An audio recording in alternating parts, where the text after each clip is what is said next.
وَنُقَلِّبُ أَفْئِدَتَهُمْ وَأَبْصَارَهُمْ كَمَا لَمْ يُؤْمِنُوا بِهِ أَوَّلَ مَرَّةٍ وَنَذَرُهُمْ فِي طُغْيَانِهِمْ يَعْمَهُونَ.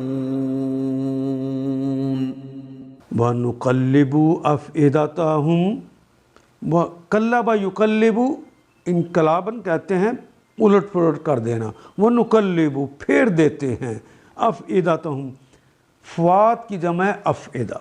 فؤاد کہتے ہیں دل کو.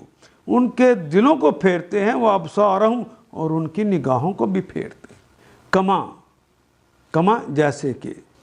اور ہم اسی طرح ان کے دلوں اور نگاہوں کو پھیر رہے ہیں. کما جیسے کہ لم نافی کے لیے لم یؤمنوا بہ اول مرۃ جس طرح کہ وہ پہلی دفعہ ایمان لائے ہی نہیں. وَنَظَرُهُمْ اور نظرہم چھوڑ ان کو. نظرہم ہم چھوڑتے ہیں ان کو. فی طغیانہم نظرہم ہم چھوڑ دیتے ہیں ان کو. فی طغیانہم فی میں طغیان سرکشی میں بغاوتوں میں. یامہون آماہا یاماہو کہتے ہیں پھٹکتے پھرنا.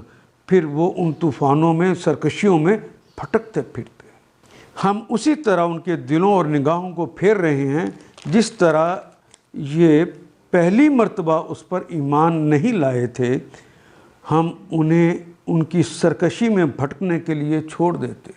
نَظَرُهُمْ فِي طُغْيَانِهِمْ يَعْمَهُونَ اور وہ بھٹکتے رہتے ہیں وہاں پر. ان آیات کو ایک دفعہ پھر تلاوت خود کیجیے. عربی مبین پڑھتے ہوئے دیکھیے کیا بات پوری اندر اتر رہی ہے.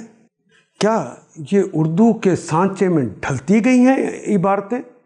اگر بات سمجھ آنی شروع ہو گئی تو الحمدللہ یہی ہمارا ہدف ہے اور یہ ہدف پورا ہو گیا. اللہ میرا اور آپ کا حامی و ناصر. الف لام